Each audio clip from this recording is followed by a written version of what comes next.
Hello दोस्तों, आपके अपने YouTube channel update TET CTET में आप सभी का स्वागत है।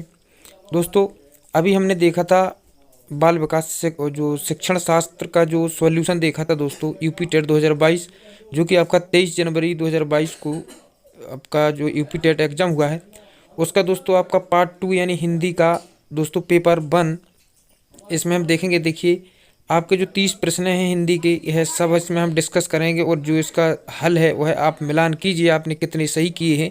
तो दोस्तों चलिए हम चलते हैं आपके पेपर के सॉल्यूशन की ओर, जिसमें आपका पहला प्रश्न था निम्नलिखित में से मौलिक अभिव्यक्ति का रूप है। तो दोस्तों इसमें से आपका आंसू भाषण आपका सही आंसर हो जाएगा। फिर देखिए दूसरा प्रश्न है, यानी कि आपको 32वां प्रश्न था हिंदी भाषा की बोलियां हैं। तो दोस्तों हिंदी भाषा की आपकी 28 बोलियां हैं, जो आप सेकंड ऑप्शन आपका सही हो जाएगा। इसके बाद सामाजिक शब्द में मूल शब्द और प्रत्यय है। तो दोस्तों समाज मूल होगा और एक आपका प्रत्यय होगा। इसके बाद है तद्भव पत्रिका का संपादक का नाम है। तो दोस्तों अखिलेश आपका तद्भव पत्रिका का संपादन नाम है। फिर देखिए आपका 35वां प्रश्न था कि 12 बरस लो कूकर जीवे अरु 13 लो जिये सियार, यह पंक्ति किसकी है। तो दोस्तों यह जो है कवि जगनिक की पंक्ति है, जो आपका फर्स्ट ऑप्शन सही हो जाएगा। अब देखिए अकाल का पर्यायवाची क्या है। तो दुर्भिक्ष अकाल का पर्यायवाची है, जो आपका 36 में का चौथा ऑप्शन सही होगा। फिर 37वां प्रश्न निम्नलिखित वाक्यों में से कौन सा मिश्र वाक्य है। तो दोस्तों अध्यापक देखते हैं कि छात्र पढ़ते हैं, इसमें जो है मिश्र वाक्य, क्योंकि यह की से जोड़ा गया है। जिसके पूर्व से कोई आशा ना हो के लिए एक शब्द है दोस्तों अप्रत्याशित, आपका सही आंसर हो जाएगा। अब देखिए फिर आपका है मुझसे उठा नहीं गया वाक्य में जो है वाच्य है, तो इसमें भाववाच्य है। फिर देखिए 40वां प्रश्न है निष्कपट शब्द का संधि विच्छेद होगा। तो दोस्तों होगा निहि प्लस कपट, आपका चौथा ऑप्शन सही हो जाएगा। फिर इस देश में हिंदी भाषा का प्रयोग लिखने एवं बोलने में किया जाता है, इसमें मॉरीशस आपका यानी फर्स्ट ऑप्शन सही होगा। फिर 42वां है सूर सागर किस भाषा की रचना है। तो दोस्तों यह ब्रज भाषा की रचना है। वीरों का कैसा हो बसंत कविता किसकी लिखी है। तो दोस्तों यह सुभद्रा कुमारी चौहान की, यानी कि आपका 43 का तीसरा ऑप्शन सही हो जाएगा। इसके बाद है आपका क्षेत्रीय में कौन सा विश्लेषण है। तो इसमें गुणवाचक विशेषण है। फिर आपका 45 में चौराहा शब्द में समास है। तो दोस्तों चौराहा, इसमें दोस्तों देखिए गिनती आ रही है, यानी द्विगु समाज हो जाएगा आपका। निम्न में से किस शब्द की वर्तनी सही है। अनुग्रहित, तो दोस्तों आपका तीसरा ऑप्शन सही हो जाएगा, जो कि आपकी जो है शुद्ध वर्तनी है। फिर है आपका निम्नलिखित में से शुद्ध शब्द कौन सा है। तो दोस्तों पैतृक, आपका तीसरा ऑप्शन सही हो जाएगा। फिर है आपका 48वां प्रश्न है सा ध्वनि का उच्चारण स्थान क्या है। दोस्तों तो आपको पता होगा सा आपका तालु से बोला जाने वाला वर्ड है। फिर अत्यंत शब्द में प्रयुक्त उपसर्ग क्या है। दोस्तों तो इसमें अति उपसर्ग है। फिर देखिए उपत्यका का अर्थ है पर्वत के पास की भूमि, जो आपका 50 में का फर्स्ट ऑप्शन सही हो जाएगा। फिर देखिए यहाँ पे है आपके लिए कि दिए गए गद्यांश को पढ़कर इनके उत्तर देना है। आदिम आयु घुमक्कड़ ही थे। तो दोस्तों चलिए सीधा प्रश्नों पर चलते हैं। घुमक्कड़ शब्द में कौन सा प्रत्यय है। तो दोस्तों इसमें प्रत्यय होगा अक्कड़, जो कि पीछे लगता है, और उपसर्ग आपका आगे प्रयोग किया जाता है। महावीर स्वामी का जन्म कहाँ हुआ था। दोस्तों तो महावीर स्वामी का जन्म वैशाली में हुआ था। स्वच्छंद में कौन सी संधि है। दोस्तों तो इसमें व्यंजन संधि है। फिर आपका 54वां प्रश्न है कि महात्मा बुद्ध ने जब बुद्धत्व प्राप्त किया तब उनकी अवस्था कितनी थी। दोस्तों उनकी अवस्था 35 वर्ष थी।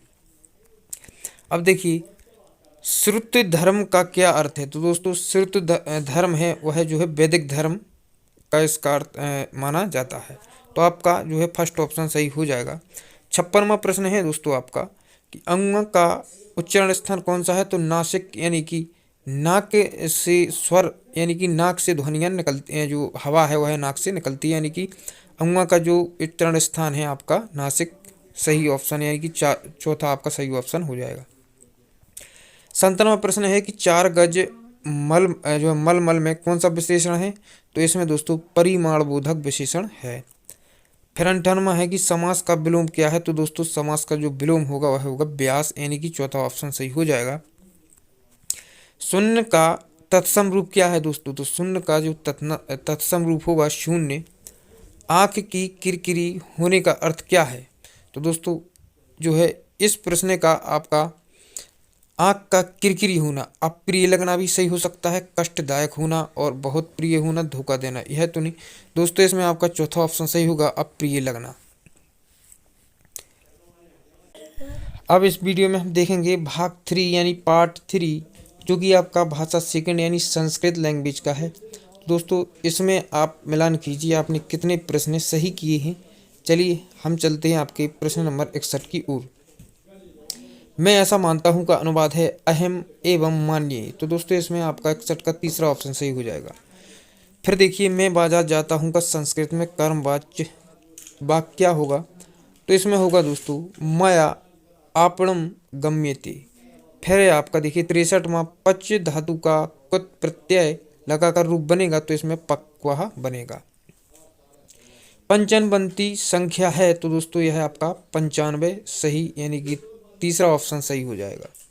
अव्यय शब्द का समूह है दोस्तों, तो इसमें देखिए सर्वत्र अधुना ऊपरी आपका अव्यय शब्द का समूह है, यानी कि 65 का दूसरा ऑप्शन सही हो जाएगा।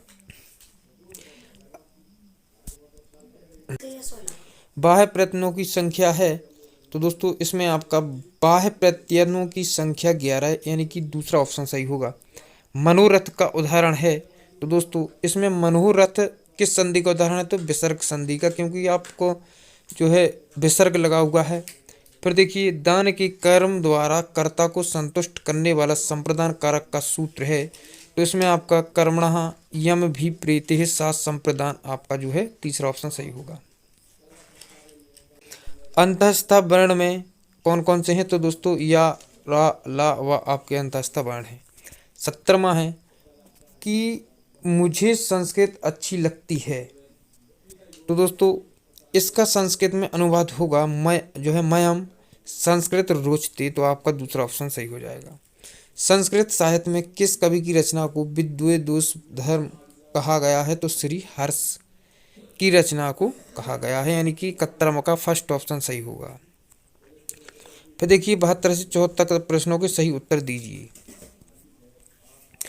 देखिए शिव पदस्य अन्यर्थ का, तो दोस्तों इसमें आपका देखिए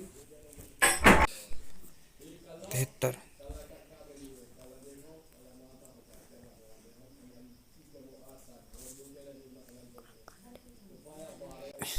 फिर देखिए अब हम बात करेंगे गद्य खंडे कया प्रश्न पृच्छते, तो दोस्तों इसमें आपका लक्ष्मण सही हो जाएगा। 74वां है आपका कहो संलाप सर्वेशः मंगलाय भवतु, तो जो है लक्ष्मी पार्वत्यो आपका सही यानी कि दूसरा ऑप्शन सही होगा। इसमें से कौन सा प्रत्याहार नहीं है? तो दोस्तों आपका हल अल और रा, इनमें से ला आपका प्रत्याहार नहीं है। फिर है आपका शिशु मोदकाय रोचती उदाहरण है, तो तादर्थे चतुर्थी वाच्य का उदाहरण है। फिर है आपका उच्च उदाहरण है अलिंग का, तो दोस्तों 77 का आपका दूसरा ऑप्शन सही हो जाएगा। फिर है आपका ऊस में वर्णों का बोधक प्रत्याहार है, तो दोस्तों इसमें आपका सल सही आंसर हो जाएगा। पठानी रूप है दोस्तों, तो पठानी पठ धातु लोट लकार उत्तम पुरुष का एक वचन है। छा मिलकर बना है, तो छा मिलकर क्या बना है? का और सा यानी कि छा छत्री का मिलकर बनता है। 79 की संस्कृत संख्या नहीं है, तो दोस्तों अगर नहीं है पूछा है 51 सप्तति, तो दोस्तों 51 सप्तति नहीं है, 79 नवसती और 79 सब कुछ है। फिर देखेंगे हम क्वेश्चन नंबर 82। दिन भर में पाठ पढ़ डाला, इस वाक्य का अनुवाद है दिनेन पाठः पठति। फिर देखिए उपकृष्णम में कौन सा समास है दोस्तों? तो अव्ययी भाव समास है उपकृष्णम में। अब बात करेंगे 84 नंबर प्रश्न की कि 32 संख्या के लिए संस्कृत शब्द है, तो दोस्तों द्वात्रिंशत् यानी 30 और 2 यानी 32 आपका दूसरा ऑप्शन सही होगा। 85 का है पति शब्द का सप्तमी एक वचन है दोस्तों, तो रूप होगा पत्यु। 85 का दूसरा ऑप्शन आपका सही हो जाएगा। अब देखिए अट प्रत्याहार के वर्ण है, तो स्वर तथा हा या रा और यह जो है अट प्रत्याहार के वर्ण है। कारक में यदि प्रकृति है तो क्र को जो है प्रत्यय है तो आपका जो है दूसरा ऑप्शन सही हो जाएगा। अव्ययीभाव समास का उदाहरण है तो इसमें अधि हरि आपका अव्ययीभाव का जो है उदाहरण है। अठाजी का आपका तीसरा ऑप्शन सही हो जाएगा। निम्न में से कौन सा चतुर्विंशति सहस्त्र संहिता के नाम से जो विख्यात है? तो दोस्तों इसमें जो है रामायण आपका सही ऑप्शन हो जाएगा। इनमें से कौन संयुक्त व्यंजन है? तो संयुक्त व्यंजन कौन सा है दोस्तों? ज्ञा आपका संयुक्त व्यंजन है। दोस्तों इसमें हमने देखिए संस्कृत का भी जो है पार्ट देख लिया है, हिंदी का देख लिया है और जो है बाल विकास का हमने जो है अपलोड कर दिया है। तो दोस्तों इस अगर आपने नहीं देखा है तो ज़रूर देखें। और यह वीडियो में जो है जो भी प्रश्न आपको जो है इधर उधर के या जो भी उत्तर आप संतुष्ट नहीं है तो वह जो है कमेंट में ज़रूर बताएं। दोस्तों बाकी की वीडियो हम अपलोड कर देंगे। दोस्तों इस वीडियो को लाइक और शेयर जरूर करें। Thanks for watching.